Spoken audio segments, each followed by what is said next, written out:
Ffe tubadde tetukwataganangako na muzeeyi mu byaddala. Music yatugasse. Olw'ensonga era okuteekawo akabeera katonotono kansoke maloba batereza abasinga abadde bajja abadde batuswazanga nga bajja n'ebisaawo nga birimu ngoye ebiki naye tetwagala kuteekawo mbeera, twagala ebintu nga tuteekawo embeera mpola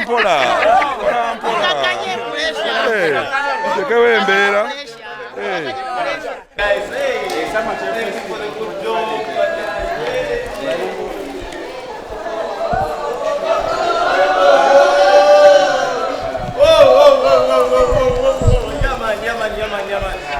Thank you guys. Thank you for the love. It's all about the Macca's production. It's all about Summer Festival. It's all about Mukabya Junior. We love you guys. We love you Kampala. We love you South Africa. We love you Nigeria. We love you bana Saudi Arabia. Bana mkola zo mkwano. Na yetu gena baso de la Sente abana mwena basigaddeyo. Abana Kampala. Kile kivulu kyamwe. Okitagira tumanyi obuzibu muyitamu bankuba kyeyo kyovola Abasama Tebakyeguya Festival yamwe era mwana manager Macca's production akitadde mu Sente abana be Saudi Arabia abana be Dubai abana be Oman mwena bakyali stack mwana tugenda bakolera ekivulu kino ne banna Uganda ekya Sama Tebakyeguya Festival ng'okutaano tugenda kola fundraising okulaba nga abaana abawera bakomawo e Kampala tumanye naku gye muyitamu nga mutobera e Bulaaya tumanyi bye muyitamu sigenda koma kukwagala kubebaza kwagala muziki gwange naye tubebaza okutoba kuba mwana ffe banna Uganda tuli bayiribi mwena muli bayiribi. We thank Tamino yeyanziza tugende boss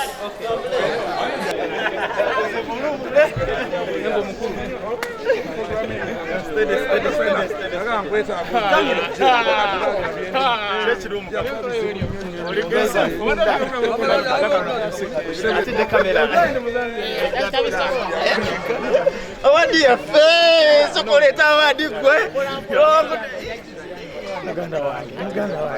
Yeah man, it's all about Mukabya Junior. Yeah man, it's about Mukabya Junior music, the Macca's production. Yeah man, it's all about work not towards as always is the motto. Yeah man, we thank you Kampala, Uganda. We thank you guys for voting. Thanks for loving Uganda music. Bana yemwebale nnyo mwebalire ddala.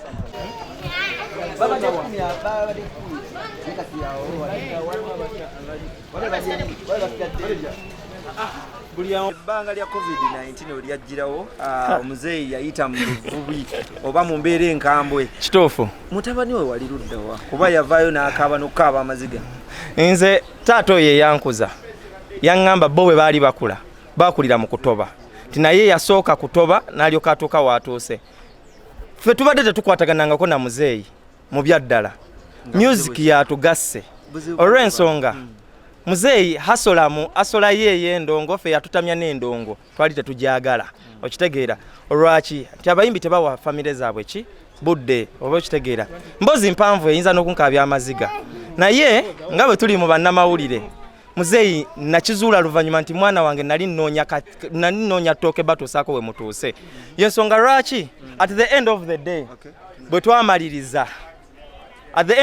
twamaliriza twafundikira tukwataganye nga nyimbye kuba ne mukuyimba nasoka ne muweereza oluyimba n'aluzalawa nangamba mwana wange tosobola byakuyimba kuba ebyokuyimba birimu obuzibu bungi ne mugamba muzeeyi ebyokuyimba birimu obuzibu bungi nga naye gwe oyimbye ate n'otusomesezaamu mutulabiriridde ne mugamba wagamba ffenna tuyiye tulabe nga tutuuka we tukola ki we tutuuka nze ngenze South Africa ntobye Katonda nkwatiddeko nkwataganye n'abasajja ab'amaanyi tukikubye lwaki tombeere emabega nangamba abyoyimba sinnabiwuliriza ekisooka nga tannaba nawuliriza mu byennyimba obula azalayiddewo naye bwe yawuliriza nangamba oluyimba luno oluyimbye naye sisuubira nti gwe oluyimbye njagala mbawo oluyimba kati agenda okyogera nga ne manager yakyogera dda nti njagala muzeeyi oyo tumuleteko wano tukole vidiyo ne mugamba ate anaabera mu vidiyo zange nga vaccine kati bwe yaŋŋamba ekirowoozo ky'okuyimba oluyimba lwa kolabo naffe ne tumuwa way forward ne tumugamba naye ffe tetugenda kukolera mu studio z'e Kampala kubanga tetuli Kampala ate tubeera eno tubeera bize wabula kolera e Kampala naffe tukolere eno ffe tujja baweereza mwe mumalize kuba ye yeesiga studio z'eno nti ze zisinga era nange bwe namaliza ne muweereza agenda owulira yagwawo ekigwo. Okay, man. Muzeeyi emyaka gyabikanga egigenderedde era endongo takyasobola kuba ku peesi yammwe abavubuka. Oli kyali naawe emyaka tegigenda. naye tulaba bw'omutwala South Africa agenda okudda ng'asibye ekimemeya ntugamba kati Mukabya Junior ayagala kuzza taata we buto mwagala mukozesa bintu byataakola. Muzeeyi teyasiba kimemeya nno. Muzeeyi yakola just mulembe guliko twamwagazisa omulembe muganange abantu bangi tukuze tulaba ba Cristiano Ronaldo tukuze tulaba ba film star Anodilo Sawazinga okitegera nengamba njagala kubeerako ng'oyo wakabi kati Muzeeyi ife bino bye twakola oba bye tubeeramu byakabi bangi babyegomba. Muzeeyi ne tumwagala abirabe era bwe yatuuka ye South Africa n'alaba abaana abanyumirwa life nga bali bwe batyo n'agamba kyetaagisa kyo okunfuula bwotyo manager n'agamba kyonna kye baagala Muzeeyi agende bamukoleko njagala mu ddakiika 35 aveeyo ng'afaanana bulala.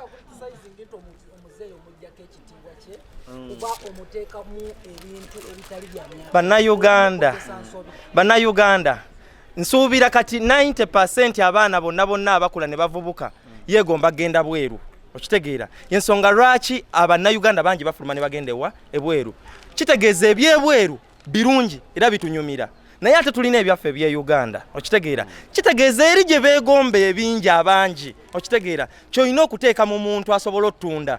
Muzeeyi nsuubira bwe yasiba enviiri ezo bangi abaali batamuwa attention bagimuwa kitegeeza nti the good thing is about the example of kye kiriko kati ye bw'anaabeera mu byekikadde teri agenda muwa attention ensonga lwaki tavaako yensonga lwaki mumwagala nti asigadde ali kyali. Yeah man. Yeah man. Muzeeyi piki wagimujjako era olina okutandikira kubanga yasooka kubanga akanika ma TV business neegwa nadda mbizigo business neegwa kati n'agenda ku boda yeah okukakana nga amagumba gakutuse kakati ekituufu kiri nti Muzeeyi mugulidde emmotoka nnyingi yadde tubadde tetukwatagana nnyo mu biki naye njagala nnyo Muzeeyi abeere mu lifestyle ennungi twagula ka Spasio ke yasooka okwagala. This is a real life story. Spasio bwe twagigula Muzeeyi n'agitunda mu local down n'agula ettaka ng'ayagala kulima okitegeera yaŋŋamba emmotoka enywa bunyima ki mafuta then bwe namala n'aŋŋamba ayagala piki nenkwata sene netugula piki yo yali ya layisi milioni 3.5 okitegeera bwe twagula piki Muzeeyi ngenda okulaba tuyingidde okuyimba nga Muzeeyi tasobola beera ku piki mwana abandabisa manager n'agamba Mukabya kiki tuwulira Muzeeyi atali ku boda nekinkakatako okumuwa emmotoka okitegeera Muzeeyi ne tumuwa emmotoka endala naye era emmotoka twagimuwa naye Muzeeyi nze nga bwe mumanyi era ojja kuba oliawo ng'omulaba ku boda banaye bagamba bajjako enkofiira nga babuuza abakulu banaye mwebale nnyo bannayuganda okutwagala mwebale okwagala management ya Macase Production mwebale kwagala Mukabya Junior banaye nze bisigadde mbibawadde mwe mubuuze nze kuba ebyokwogera nyonyi yabimazeeko nammwe abatwagala abagala music wa Mukabya Junior n'abagala Samacheyo Festival. Ennyonyi ekuyisiza etya? Ennyonyi nga bwe mumanyi mu bbanga eyo munnaye tewaliyo binnya naye waliyo ekintu kimu kamunguluze ate oyinza okuba kamunguluze blood okuva lwosimbudde paka lwotuuka naye tosobola mmanya nti mpise kaleerwe nengende emaganjo nentuuke oba okitegeera olabirawo nga bagaba kati muli Entebbe airport togamba oh wow yaman naye nga byonna omutima gutubadde wano music tumuwuliriza okubye endongo yaman tuba tuli awo nga ne Muzeeyi omututte South Africa ate yogenzeyo muganda wange okay Muzeeyi okumutwala South Africa omukulu ono musajja ono yali awo n'agamba naye Muzeeyi waffe nga legenti ate abamubikka tebalina maanyi nnyo nga gayina omanyi waliwo obeerawo kati nze ndi mwana wooli sisobola mmanya maanyi kige tulina wa Muzeeyi wire Mukabya okitegeera kati mba sobola manya maanyi galina wabula abantu abalabye oba abawagizi era kiringa nga sobola manya maanyi ga Mukabya Junior kulekanga bwe ndabi bannamawulire bonna nga baweddeyo kati omuntu ali ebbali yakubuulira ti manager ye yalaba ng'omukulu ng'eriso ly'omukulu awaddugala we walaba yalaba n'agamba omusajja oyo legend lwaki talinaayo vidiyo yakabi mu myaka 10 egiyise n'agamba nti mukole oluyimba Muzeeyi naye n'atuwa oluyimba ng'akatego ng'alowooza tetumanyi yimba mu simanya twerimba ne tumukubira laga naffe ne tumugamba tugenda koma mukubisa laga tugenda bimukozesa biri ebyabavubuka ne munyonyola omulembe gwaffe gwe tuliko ne mugamba jangu gye tubeera ogulabe bwe gufaanana wakati ye yalokingira mu byene ebyabakayanda mu nnimiro olusuku lwa seminti simanya biki nnimiro simanya z'amatooke biki ne mutwale watali matooke nga naye tugalya okitegeera nga tebagalima naye nga tugalya okitegeera so byebeera bye mwalaba. Okay. Mirimu ki gy'okola ng'ogyeko okuyimba e Bulaaya? Alright, e Bulaaya nkola mu Super Sport. I'm the head of the technical department mu stadium management of South Africa. Company ya Super Sport ezo screen ze mulaba emabega ezikola obulango. Nze nkulira technical department is running okubeera nga ziri upside and running. So ne camera zino ze mulaba ezikwata omupiira live. Nze mbeera ku control okusindika mu mawanga ga West and North Africa.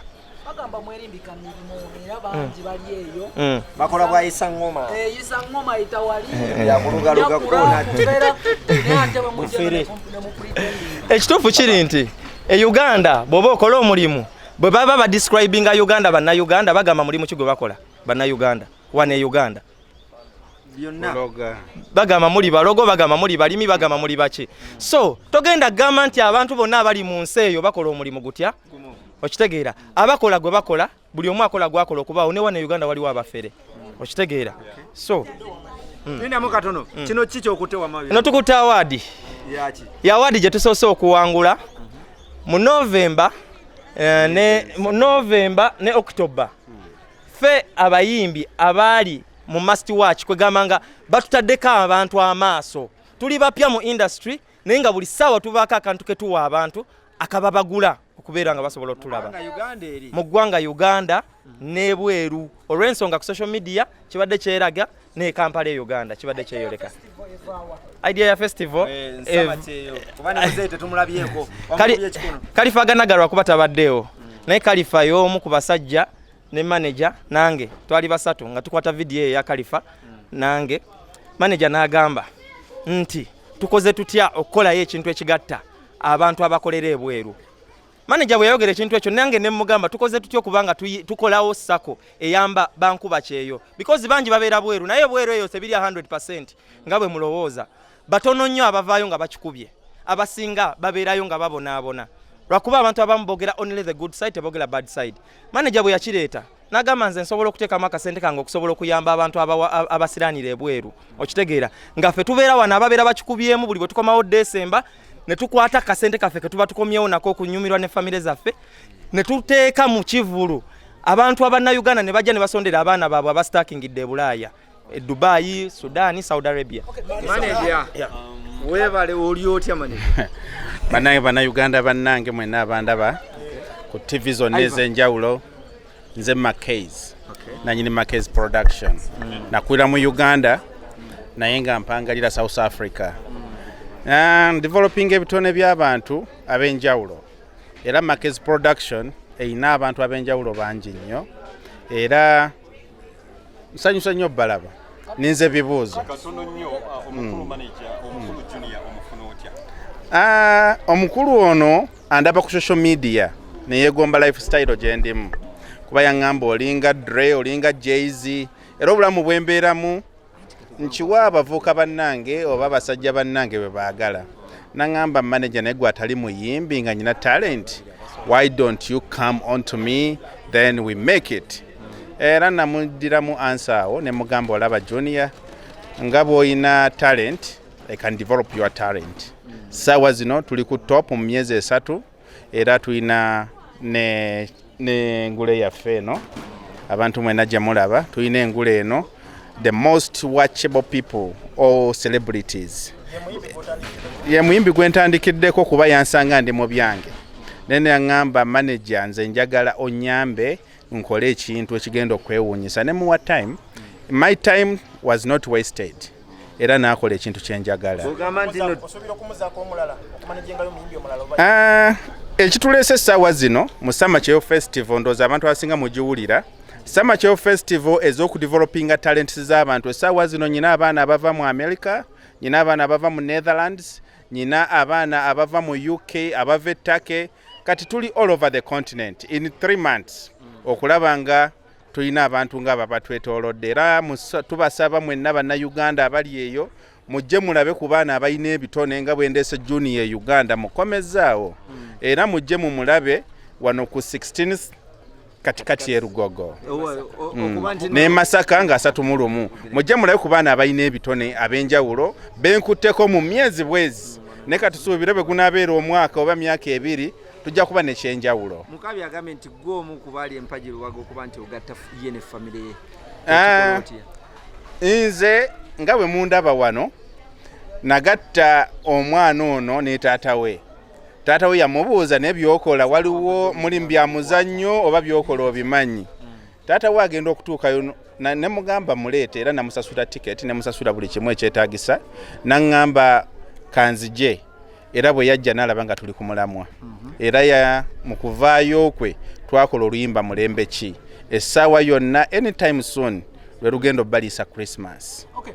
Twogera ku festival twogera ku kintu ekinene era mu Uganda twakakifuna mulundi ogusoose nti ensonga zo zigenda kubeera kiriya tezibeere nga za Kenzo neruba olunaku luno takyapafominga mu ggwanga byatambula si bulungi wakati neruba idea siyo. Ensonga eyo gy'oleese ennungi nnyo kati ffe tuli ba freestyle era ffe gye tuvudde eyo tuli ba freestyle life. Tetubiisanya na muntu tetubuguma na muntu era abaana bange abavudde mu America baŋŋambye what you did was so good tukyagala kibeere for years and years ate sisuubira nti kigenda kuggwa kati kuba namwe bannamawulire abandaba oba bali ku TV kino kye tugendako twakakitandika myezi bwezi tulina engule ate ne bannange bonna abayimbi abali mu America bonna abali mu UK basazeewo nabo bajje bawangule ku ngule z'e Uganda. Kale owai samwana ono abadde alina ekibuuzo kakati akatono nnyo wetwogera right now omukyala Zali mwali mu ggwanga ate nga twawulirako embeera eyali wakati wo ne Zali is it true mwalina mu relationship nga byerimu ku ebyo nti mukolidinge ne mu events mu ggwanga? Zari asola munnaffe tuwangalira South Africa so ensonga za Zari nange ezo zo sijja zoogerako mujja kunsaasira olw'ensonga Zali kati mukazi mufumbo eri kyali waffe era bali mu relationship eri happy naye ku saawa eno nina DJ waffe owe South Africa owakabi bamuyita DJ Ram era ayagala bateerawo mbeera abakulu bannamawulire tubeera ne ba DJ nga bansonga si ba DJ abeenoonya ono omusajja yagakuba sente zazirina ate nga be bamu ku ba DJ abatumbudde music wa bannayuganda South Africa. Sigamba bakyali banga mutya sente tuzikolera we tulina ozijja we tulina ozirabika maze emyaka 15 kana akasawo kazze kusanyusa bannayuganda bajja musama kyeyo era okuteekawo akabeera katonotono kansoke maroba batereza abasinga abadde bajja abadde batuswazanga nga bajja n'ebisaawo nga birimu ngoye ebiki naye tetwagala kuteekawo mbeera twagala ebintu nga tuteekawo embeera mpola tuteekawo embeera abasigadde tugenda kubeera ku Summer Cheyo Festival era kati tuyingira katikati abajagala embeera egaziwe mutusangeyo. MC yanga mulo naye waali kugamba tukoola bannayuganda mwenna abatulaba mujje mu Summer Cheyo Festival katikati December. Buli mwaka kigenda kubaayo nga 16 kibeera Kampala nga 31 kibeera Masaka. Tiketi zigenda kubeera ku kifo katikati. Tebo ya $3 million, emitwalo 2 okuyingira ordinary then VIP ya $10 million.